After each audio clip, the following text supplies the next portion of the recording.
Okay, so you ready to tackle this? Hit me with it. What are we diving deep into today? Procrastination. We are going to conquer it. Ooh, the eternal struggle. Seriously. I feel like it's something everyone deals with, and I know a lot of you listening are looking for strategies. So you send in a ton of great articles, actually, on how to beat procrastination. Yeah, it's definitely a hot topic, and for good reason. It's one of those things that can really hold us back. 100%. And what's interesting is, like we were saying, it's so universal, but then the solutions are often very personal. So hopefully today we can unpack some of these tips and see what clicks, right? Exactly. It's not one size fits all, but there are definitely things that work. Yeah. And I will say some of these articles, I'm like, okay, I know this already, Yeah. but I'm clearly not implementing it. Right. Right. Sometimes it's just about that reminder, that little nudge. So true. Okay. First up, and this is classic for a reason, break tasks into smaller steps.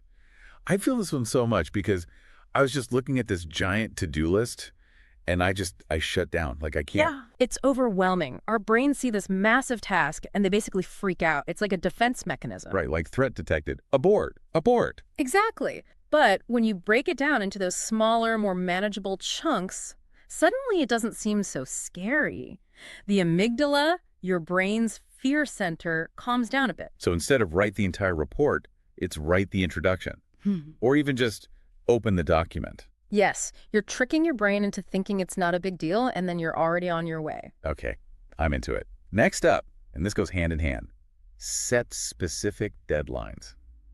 I am the queen of setting vague deadlines or just telling myself, oh, I'll get to it eventually. Spoiler alert, I usually don't. Right, because it's too easy to push it off when there's no real I consequence. like that whole thing, oh, I work better under pressure. No, you don't. You just work closer to the deadline. Exactly. But the key here with setting those deadlines is accountability. Tell someone, put it in your planner, set a reminder on your phone, make it real, because when we have that external pressure, we're more likely to follow through. Makes sense. It's like telling someone you're going to meet them for a workout. You're more likely to go. Exactly. It's that external motivation that can make all the difference. I like that. Okay, this next one I'm intrigued by, and I'm curious to hear your take on it. Use the 5-minute rule.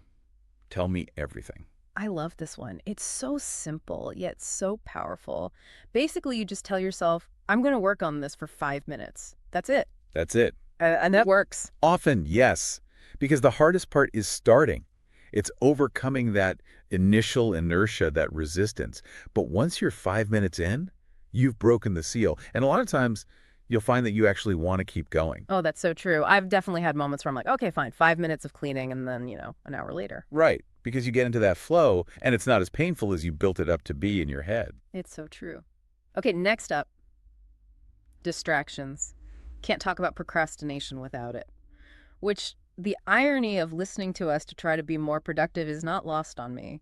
Oh, absolutely. And, we live in a world designed to distract us phones, emails, social media. Yeah. It's never ending. Oh, yeah. One of the articles even suggested website blockers, like during certain hours, block the things you know you spend the most time on. I fully support that. And what I love about that tip is that it takes the pressure off of your willpower. You're not relying on yourself to not get distracted. You're setting up systems to prevent it in the first place. I like the way you think. Systems, not willpower. Exactly. Work smarter, not harder. Right. Exactly. Okay, final tip. And this one always feels a little counterintuitive to me, but I'm trying to rewire my brain. Reward yourself. Yes. We often think, oh, I'll reward myself when I finish this huge task. But that can be so far off, and then we lose motivation along the way. Instead, reward yourself for the small wins. Like which? Give me some examples. It depends what motivates you. Maybe it's a 5-minute dance break, a cup of coffee, watching a funny video, or even just that satisfying feeling of checking something off your to-do list. Oh, I love a good check mark on a to-do list. Very satisfying. So it sounds like the biggest takeaway here is that procrastination isn't really about laziness. It's more about understanding how our brains work and setting ourselves up for success. Would you agree with that? 100%. It's about recognizing those patterns and those triggers and then using strategies that work with our wiring, not against it. Yes. And being kind to ourselves in the process, Mhm. right? Because we all procrastinate sometimes. It's human. Exactly. We're not aiming for perfection, just progress. Love that.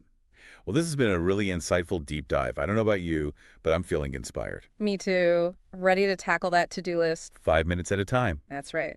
Well, for everyone listening, we'd love to hear what resonated with you. Which of these tips are you going to try? Or maybe you already do. Let us know, and until next time, happy conquering.